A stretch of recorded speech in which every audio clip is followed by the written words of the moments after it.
kapan mau sekolah? Udah sekolah belum? Bilang Maria hari ini sekolah. Oh, bilang Maria. Lebaran aja ya. Adul ya? Berapa umurnya? 10 tahun. Udah pernah sekolah? Dulu ada sekolah sama nenek. Waktu corona tuh ada lagi corona. Enggak sekolah lagi. Di mana sekolah dulu? Di Hagu Balawut. SD ya. Di Hagu Balawut. Adul, ada rumah apa? Mau jadi apa nih? Udah besar. Hah? Polisi, Om. Mau jadi polisi. Masih kali lah. Gak mau jadi tentara aja? Hah? Ini polisi ya. Gak mau jadi tentara kayak Om ini? Tentara.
para teman-temannya dan para muridnya untuk tidak bersahabat dengan manusia secara menyeluruh. Ada orang mengatakan sama beliau, "Wahai Aba Abdullah, kalau seandainya kami tidak bisa berteman dengan siapapun, berarti sebalik daripada yang diarahkan oleh Rasulullah." Rasulullah mengatakan, "Kenalilah manusia secara banyak, karena dengan banyak teman, banyak rahmat, banyak bantuan." Akhirnya beliau mentafsirkan makna daripada hadis tersebut. Pahamilah, ketahuilah, kenalilah manusia secara banyak yang bisa mengarahkan dirimu untuk kebaikan. Tetapi kalau seandainya engkau berteman yang hanya menyebabkan kamu mendapati mudarat ataupun murka Allah, maka nggak usah. Akhirnya kita juga mendapati daripada nasihat Sayyidina Ali, salah satunya sering kita baca-baca dan bahkan sekarang ada di status status Facebook. Tak perlu kamu mengatakan dirimu baik dan tak perlu kamu memperkenalkan dirimu pada orang yang sayang dan cinta kepadamu, karena mereka tak butuh siapa dirimu. Dan tak usahlah engkau bersikap baik di hadapan musuhmu, karena sampai dengan kapanpun dia tidak akan pernah percaya siapa dirimu. Jadi ini masalah. Terkadang-kadang kita menganggap orang itu baik, tiba-tiba orang yang kita percaya dia yang berkhianat. Maka sekarang begini, untuk pintasnya, ringkasnya, siapapun boleh jadi teman kita selama dia mengarahkan kita untuk lebih dekat dengan Allah. Dan siapapun, dia itu musuh. Siapapun, tidak ada istilahnya kecuali-kecuali, semuanya. Siapapun orang yang menyebabkan dirimu itu mendapati murka Allah, maka dia itu termasuk musuhmu, termasuk dirimu.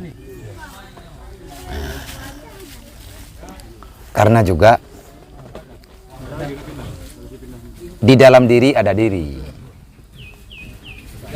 Di dalam diri ada diri itu, ini jasad kita, dan di dalam tubuh kita ada kehidupan yang lain, yaitu kehidupan hati, fisikan. Maka dengan suasana dunia seperti ini, keadaan yang begini, kita harus pandai-pandai memilih teman. Dan untuk hari ini saya pribadi berterima kasih kepada grup Vios, mobil Vios, pemotor Vios, yang jauh-jauh datang dari Luk Semawe, ingin bersilaturahmi. Saya terima dengan tangan terbuka, dan insya Allah pertemuan kita pada hari ini tidak sampai di sini, insya Allah. Dan kapan-kapan saya lewat ke Luk Semawe, insya Allah nanti akan saya kabari. Bukan untuk pengajian, paling tidak kita ngopi. Di mana tempatnya boleh. Karena bagi saya, bagi pribadi saya, tidak ada orang yang nggak istimewa, tidak ada yang istimewa. Semuanya sama.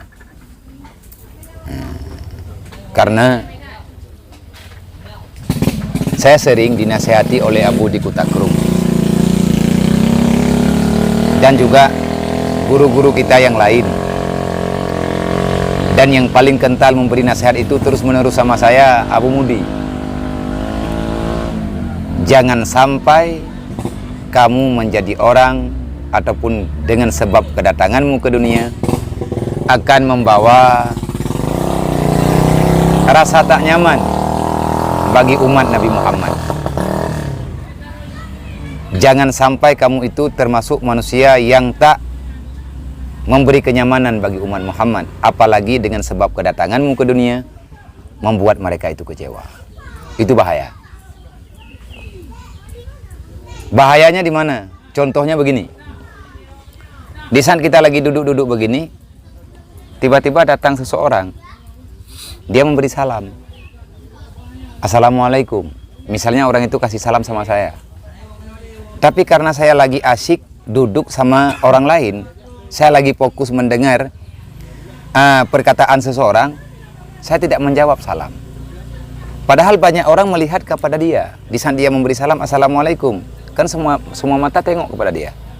Saya jangankan menjawab, melihat pun tidak. Bukan saya tidak mau menjawab, bukan saya marah, tapi saya tidak mendengar. Kenapa tidak mendengar? Karena telinga lagi fokus dengan perkataan seseorang, mata juga lagi fokus melihat seseorang. Telinga ini bisa mendengar sesuatu di saat telinga nyambung dengan hati. Mata bisa melihat di saat mata nyambung dengan hati. Tetapi di saat kita berada pada suatu tempat, sedangkan hati kita di tempat yang lain, siapapun yang lewat kita tidak bisa melihat. Itu biasa. Kan sering juga kita lagi duduk-duduk, ada teman datang duduk di samping. Kita nggak tahu dia ada di situ. Akhirnya dia bilang, kok sombong banget. Baru kita tahu. Kamu dari mana? Kapan udah sampai? Kadang-kadang itu kan kita mengejeknya dia. Padahal kita benar-benar sedang tidak merasakan kehadirannya. Kenapa? Hati kita jauh. Inilah di dalam kehidupan, di dalam diri ada diri. Jadi dalam hal ini, di saat ada seseorang yang merasa tak nyaman ataupun kecewa dengan kehadiran kita, dengan kehidupan kita, dengan sikap kita, nanti pada hari kiamat akan ada pertanyaan. Maka berhati-hatilah dalam bersahabat. Berhati-hatilah kita dalam melangkah ataupun bersikap dengan siapa saja. Kalau seandainya orang yang memberi salam tadi, dia merasa dipermalukan di hadapan orang banyak. Misalnya 3 hari 3 malam dia sholat nggak khusyuk, dia terus terbayang-bayang. Apa salahku? Kenapa dia tidak menjawab salamku? Apalagi ada orang yang mengatakan, kamu sok kenal sama dia. Padahal dia jangankan untuk kenal sama kamu, salam kamu aja nggak dijawab. Kan ada kayak gitu. Akhirnya dia terbayang-bayang dalam sholatnya. Apa salahnya? Macam-macam lah. Nanti pada hari kiamat, di saat persidangan, Allah menanyakan padanya, kamu sholat? Sholat. Kenapa nggak khusyuk? Saya ya Allah pernah pada suatu ketika dulu di dunia, ada seseorang yang saya beri salam kepadanya. Jangankan dia membalas salam saya, melihat pun tidak. Saya sangat malu ya Allah. Akhirnya terbayang-bayang itu di dalam sholat saya. Siapa orangnya? Kan kita yang kena. Itu kalau dalam ilmu ataupun dalam agama dikatakan dengan ilmu tasawuf. ataupun ilmu tarikat, ada kala ilmu menjaga hati. Maka dalam hal ini kita harus sering-sering berdoa di saat ada pertemuan-pertemuan kayak gini. Allahumma ja'al hadza jam'an marhuma wa tafarruqana min ba'di tafarruqan ma'suma. Ya Allah, kami telah Engkau pertemukan kami dalam rahmat-Mu, dan sebentar lagi kami berpisah. Pisahkan kami dengan keampunan-Mu ya Allah, dan dengan penjagaan-Mu. Ini kita satu komunitas. Yang namanya komunitas, adakah dalam Al-Quran, kalau kita bertanya adakah hal-hal yang kayak gini, artinya ada perkumpulan ini, perkumpulan itu, ada kelompok ini, dan lain lagi, adakah itu ada dibicarakan dalam Al-Quran? Ada. Karena Al-Quran sudah lengkap semuanya. Tak ada kejadian apapun yang ada dalam dunia kecuali itu lebih duluan ada dalam Al-Quran. Makanya sangat salah kalau ada orang mengatakan ini masalah politik, nggak ada urusan dengan Al-Quran. Bajingan itu orang. Itu sunuk hogronyo sekarang. Kalau ada orang yang mengatakan ini masalah dunia, jangan kau bawa-bawa Al-Quran, itu manusia liberal. Dia ingin memisahkan kehidupannya dengan Al-Quran. Nggak bisa.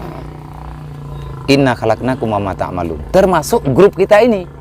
Sebelum jauh-jauh kita datang ke sini, Allah telah menulis di dalam azalinya, Allah telah memutuskan pada lauh mahfudnya, pada hari ini, tanggal ini, hari ini, di tempat ini akan ada pertemuan begini. Kita tidak merencanakan di sini. Kita datang dari Luk Sumawe, ingin ke Rohul Mudi, ingin menjenguk adik-adik kita, yatim piatu yang ada di sana yang nggak pulang kampung, ataupun mereka tak tahu harus pulang kemana. Tiba-tiba kita datang ke sini. Ini kehendak siapa? Inilah ma qadara yakunu wa ma lam yaqdur lam yakun. Yang ada kehendak Allah. Maka kita nggak usah kecewa. Nah, kita nggak usah menyalahkan siapa-siapa. Nah, kita diperintahkan hanya menerima saja. Nah, kita nggak berhak protes. Memang takdir itu nggak bisa berubah. Insya Allah bisa berubah. Contohnya begini, Allah mentakdirkan kita begini, dan Allah Ta'ala mentakdirkan kita juga untuk berdoa. Takdir dengan takdir nggak ada masalah. Contoh, na'udzubillah, semoga kita jauh daripada musibah. Allah menentukan kita hari ini misalnya kejadiannya yang begini, yang dapat memudaratkan kita. Dalam agama kita diarahkan as-sadaqatu tudfa'ul bala. Dengan bersedekah engkau jauh daripada bala. Adakah bisa lari daripada takdir? Nggak bisa. Lari daripada kematian? Nggak bisa. Tetapi ada orang yang nggak jadi mati dikarenakan sesuatu kehendak Allah juga. Contoh, as-sadaqatu tatwilul umur. Dengan bersedekah engkau panjang umur. Panjang umur yang gimana? Memang panjang. Kan kata Al-Quran kalau sudah ajal nggak berubah. Iya. Kita yang nggak bisa merubah. Kalau Allah, ada Al-Quran lagi. Dalam Al-Quran, kata Allah, iza jaa ajaluhum la yastaghfiru sanatan wa la yastaqdimun. Kematian itu enggak boleh kita mengelaknya. Kalau sudah datang waktu kematian, maka tidak akan ada pergeseran-pergeserannya. Bagi kita enggak ada pergeserannya, tapi bagi kehendak Allah itu mudah. Sebagaimana dalam sejarah, pernah pada masa Nabi Allah Ibrahim ada, pada masa Nabi Allah Sulaiman juga ada. Pada masa Nabi Musa juga ada. Terus perkumpulan yang kayak gini, adakah ada nilai dari Allah? Ataupun adakah ini Allah Ta'ala bicarakan dalam Al-Quran? Ada. La khaira fi kasirin min najwahum illa man amara bi sadaqah au ma'rufin au islahin bainan nas wa may yaf'al zalika ibtigha'a mardatillah fasanutihi ajran azima. Itu ayat terpahami dari situ, termasuk masalah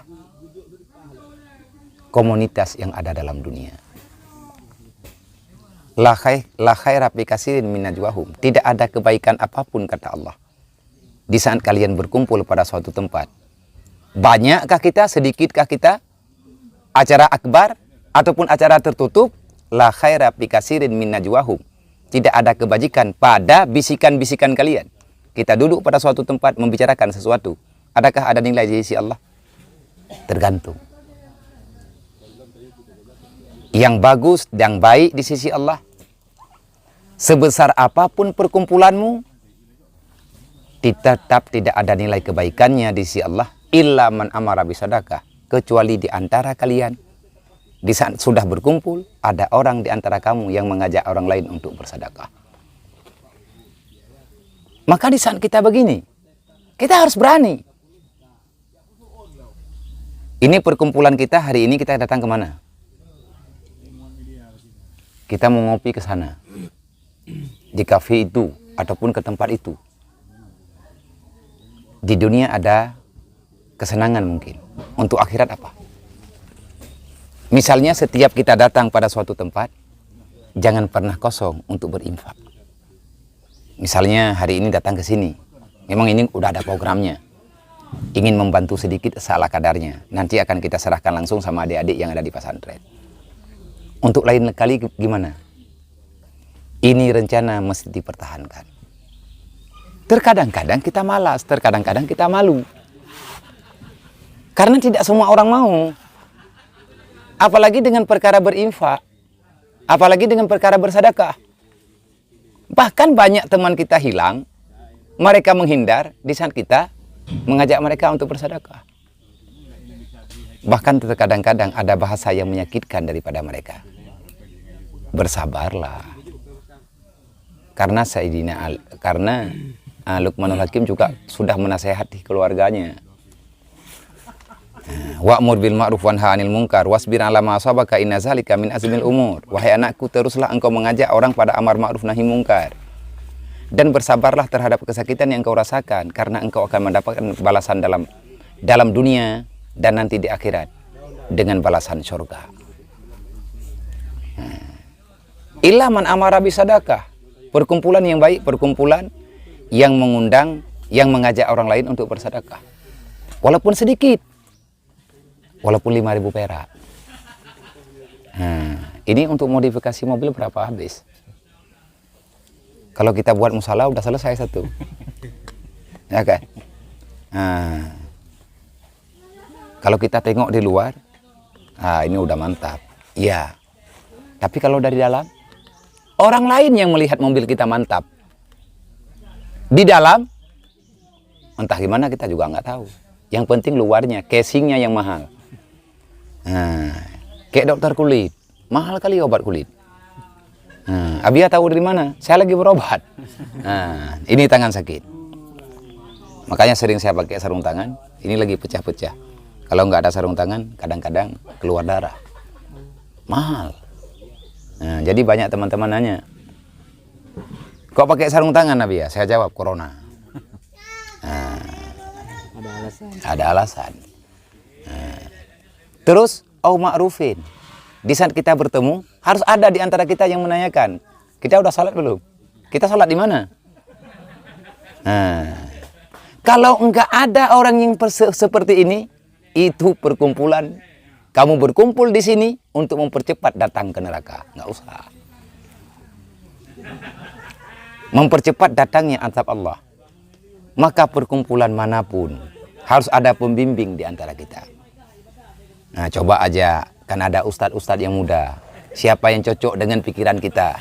Artinya kita bukan mengatur beliau. Tetapi kita mesti ada orang yang bisa mengarahkan kita untuk yang lebih baik. Karena siapapun yang namanya ustadz mengarahkan orang untuk kebaikan. Tetapi kita yang mendengar belum tentu mau menerima. Kenapa begitu? Memang kayak gitu. Jodoh aja kayak gitu. Banyak orang perempuan di dunia yang jadi istri kita cuma satu. Itu pun kalau ada. Kalau nggak ada, ya nanti tunggulah. Kalau seandainya ada jatah, mungkin ada di akhirat kelak. Kalau nggak ada di sana, ya udah jomblo sampai kiamat. Ada satu lagi kata Allah. Islahin bainan nas. Perkumpulan yang baik adalah perkumpulan di saat kita berkumpul bisa mendamaikan orang yang lagi bertikai. Misalnya ada teman kita yang salah paham. Sesama teman ada yang salah paham. Akhirnya kita berembuk membicarakan tentang mereka. Jadilah kamu orang yang mendamaikan orang lain di saat bermasalah. Terus Allah Ta'ala mengatakan, wa may yaf'al zalika. Siapa yang berbuat demikian? Apa itu demikian? Di saat berkumpul mengajak orang untuk bersedekah. Kita yang jadi komandonya. Ya udah, celeng sekarang. Nah, patungan kita sekarang. Paling tidak hari ini kita harus mendapatkan 1 sak beras karena ada anak yatim di sana yang kami dengar nggak ada beras. Nah, di Pentet juga ada perkumpulan pemuda sedekah Jumat. Saya yang jadi pembimbingnya. Orang itu datang jauh-jauh dari Pentet ke Jinim, meminta semoga saya mau menjadi penasehat. Kalau untuk kebaikan, apapun saya mau. Karena di saat orang lain berbuat baik dan mereka aman dengan kedatangan kita, maka kita juga mendapatkan pahala yang sama. Maka kalau bisa saya menyarankan, sisihkanlah. Walaupun tak tiap minggu, paling tidak sebulan sekali lah. Misalnya di saat kita mau pergi kemana-mana, kita berhemat sedikit. Misalnya ada uang lebih, ini untuk sedekah ke tempat yang telah kita sepakati. Karena cukup banyak balai-balai pengajian yang membutuhkan bantuan. Kalau seandainya saya pribadi, pesantren Rohul Mudi itu sekarang lebih kurang anak yatim piatu ataupun fakir miskin yang kita tampung di dapur umum sudah melebihi 240 orang. Makanya dari dulu-dulunya kami telah mengakui, mengikrarkan bersama, ini tempat bukan panti asuhan. Sawit ini punya anak-anak itu. Yang kerja gotong royong dulu membersihkan lahan ini, itulah orang yang barusan makan bersama-sama kita. Itu anggota majelis taklim malam minggu. 2 tahun sebelum Rohul Mudi berdiri, kami bersihkan ini lahan. Lahannya, ini lahan pertama, lahan keluarga. Akhirnya termasuk Abinas di sini, yang mempunyai lahan ini Abinas, Abati Kutakrung, menantunya Abu Kutakrung, abangnya Abinas, dan yang terakhir saya. Dulu di sini kami tanam pinang. Setelah pinangnya berbuah, tiba-tiba konflik. Akhirnya terbengkalai. Di saat saya sudah pulang dari Jinim, pulang dari Samalanga ke Jinim, abangnya Binas, Abang Muhammad, sekarang beliau kerja di PLN, ingin memberikan ini lahan untuk Abinas, tapi Abi nggak mau karena jauh dengan lahan yang telah ada. Ya udah dikasih sama saya ganti rugi ala kadar. Karena yang sebenarnya beliaulah yang punya saham paling besar. Di saat tanam pinang waktu pertama sekali kami membersihkan lahan ini. Setelah lahan ini milik saya, berdirilah pengajian Siratal Mustaqim. Kami berikan nama Majelis Taklim Siratal Mustaqim. Majelis Taklim malam mingguan. Ketuanya Bang Iqbal. Itu adik iparnya Ayah Sob. Beliau itu Kombantan. Anak masnya Bang Darwis. Waktu konflik kemarin. Alhamdulillah, jadi dari perkumpulan-perkumpulan yang ada, kami mengajak satu persatu, akhirnya kami membersihkan lahan ini. Setelah selesai penanaman sawit, saya bilang sama orang ini, tenaga sama kalian, dananya sama saya. Saya akan cari dimanapun orang yang mau mengutangi kita. Tujuan lahan ini, kalau nanti ini sudah berhasil, sudah berbuah, kita cari 10 anak yatim, kita titip di pesantren sebagai modal kita untuk akhirat. Saya pribadi ikhlas lillahi ta'ala akan memberikan hak saya kepada mereka. Kita cari anak yatim paling kurang 10 orang untuk biaya mereka tinggal di pesantren dari sawit inilah. Itu kalau kita nggak punya pesantren sendiri. Tapi kalau kita punya pesantren sendiri, insya Allah lahan ini milik pesantren, kita niatkan untuk mereka. Misalnya untuk uang bulanan, kalau seandainya sawitnya udah normal, dan lain sebagainya, insya Allah walaupun tidak banyak, tetapi adalah. Orang itu sepakat. Ya udah, alhamdulillah selesai. Nah, ini jalan ini infaknya Tungku Haji Mukhlis. Bang Mukhlis TKBA. Adiknya almarhum Bupati Matang. Haji Saifan. Beliau menginfakkan alat beratnya selama 1 minggu penuh. Dulunya nggak ada jalan. Ini baru kemarin, dosernya dibawa pulang. Sekalian kita bersih lahan yang itu bibitnya belum ada. Nah, dan dalam minggu ini, dalam 2 minggu ini kita ada membuka lahan baru untuk mereka juga. Karena sekarang saya merasakan saya dalam keadaan sakit-sakit. Kalau seandainya saya keluar, ada pengajian di luar, mungkin agak terbantu sedikit. Karena biaya yang kita butuhkan sekarang di pesantren, udah lebih daripada 3,5 juta dalam sehari. Karena saya kasih jajan untuk adik-adik yang ada di pesantren, per santri sehari semalam 10.000. Untuk satu santri 10.000. Mereka ada 240 semuanya kalau ada di pesantren, berarti 2,4 juta untuk jajan. Untuk dapur dan kebutuhan yang lain, rata-rata 1,5 juta. Berarti 3,5 juta per harinya. Kalau nggak ada uang sebanyak itu, dalam sehari pasti ada orang yang nangis. Yang sering nangis.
Don't wanna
abang-abang ini Masya Allah. datang kemari mau jenguk kamu. Apa kamu masih di pesantren apa enggak? Karena orang ini tahu semalam entah siapa yang kabarin, Abia sendiri nggak tahu. Semalam kamu bawa sepeda sana ya? Ya, sepeda siapa? Sepeda saya Bang Mulani ya? Nggak apa-apa, itu sepeda, kalau sepeda saya Adik Mulani boleh. Nah, tapi jangan ambil sepeda orang ya. Nah, terus yang sampai berita keluar semua di sana, kamu simpan itu sepeda di terminal, di Kedai Jenip, kamu mau naik mobil. Enggak? Kan orang itu fitnah, makanya Abia bilang, kamu jangan keluar. Ya, jangan keluar komplek. Kalau keluar komplek, minta izin sama Tengku Said. Minta izin sama guru-guru di sini. Karena kamu di sini, banyak orang yang memperhatikan kamu. Kalau kamu keluar ke Kedai, laporannya bukan sama saya. Kalau kamu keluar, orang yang lihat kamu keluar sana, keluar komplek, langsung telepon orang-orang nih. Ini Sendri udah keluar. Makanya orang ini datang jauh-jauh dari Luk Semawe, mau cari informasi. Benar kamu enggak? Udah nggak ada lagi di pesantren. Tadi pagi orang itu telepon, orang ini telepon.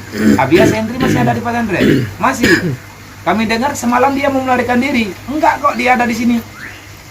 Makanya ini sekali lagi Abia ngomong, Abia pesan, jangan kemana-mana ya.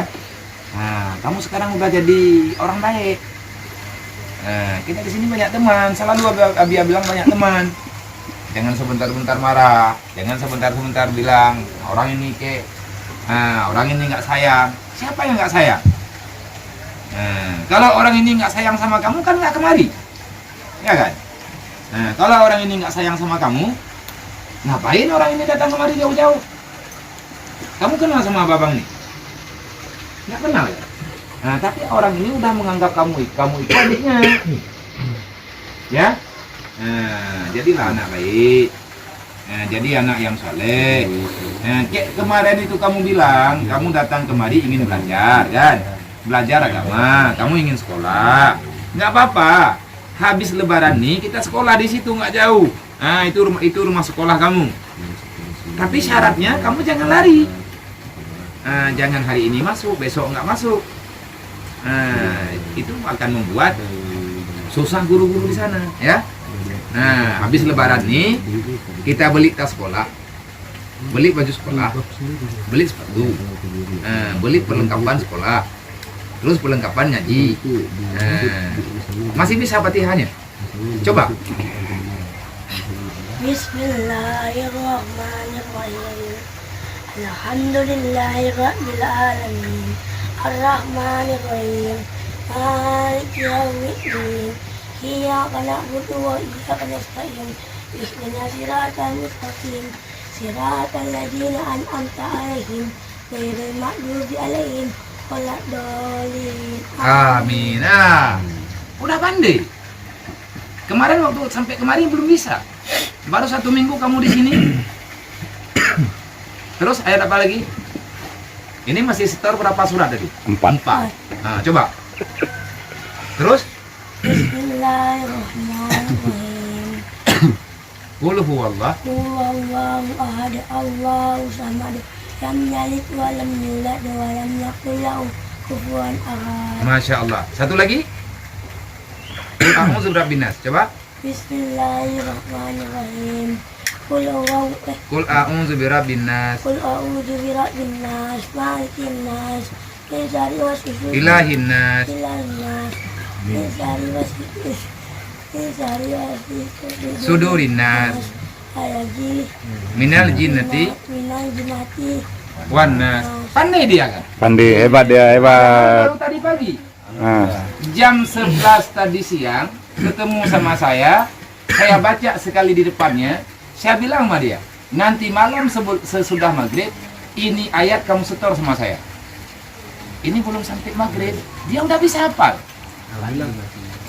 Pandai kamu, ya. Sekarang kamu harus jadi orang yang baik.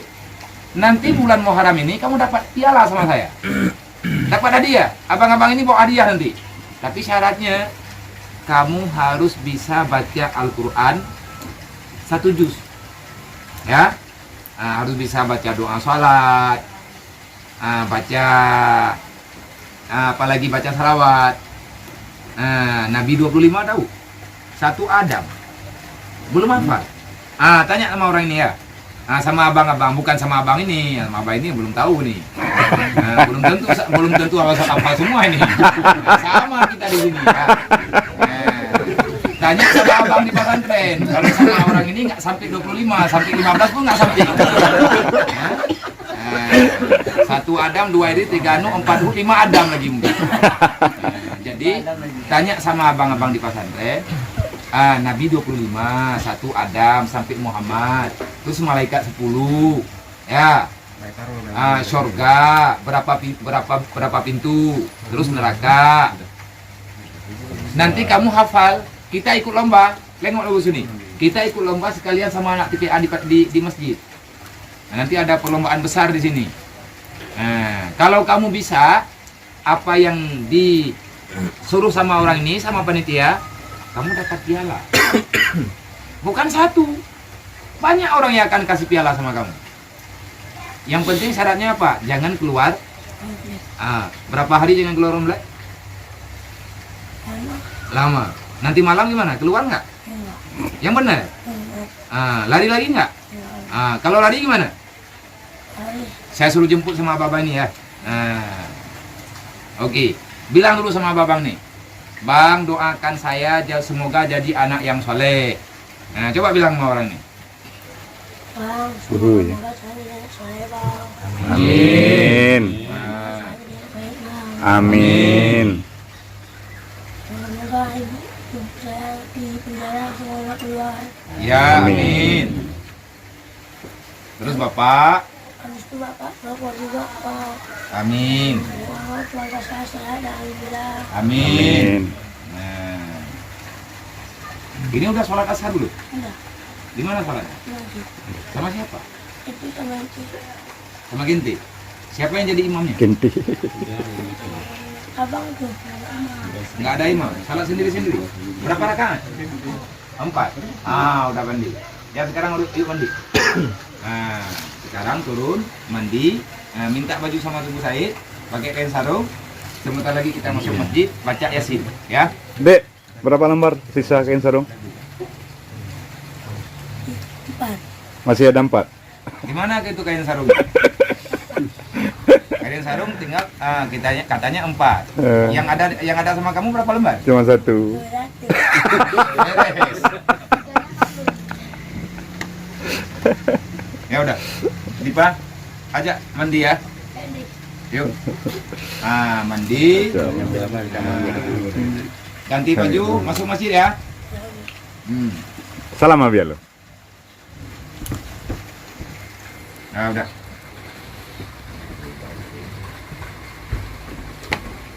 Imam berarti menjak rumah untuk dapat Pengguna kan, mak dia kan, jangan lupa BU.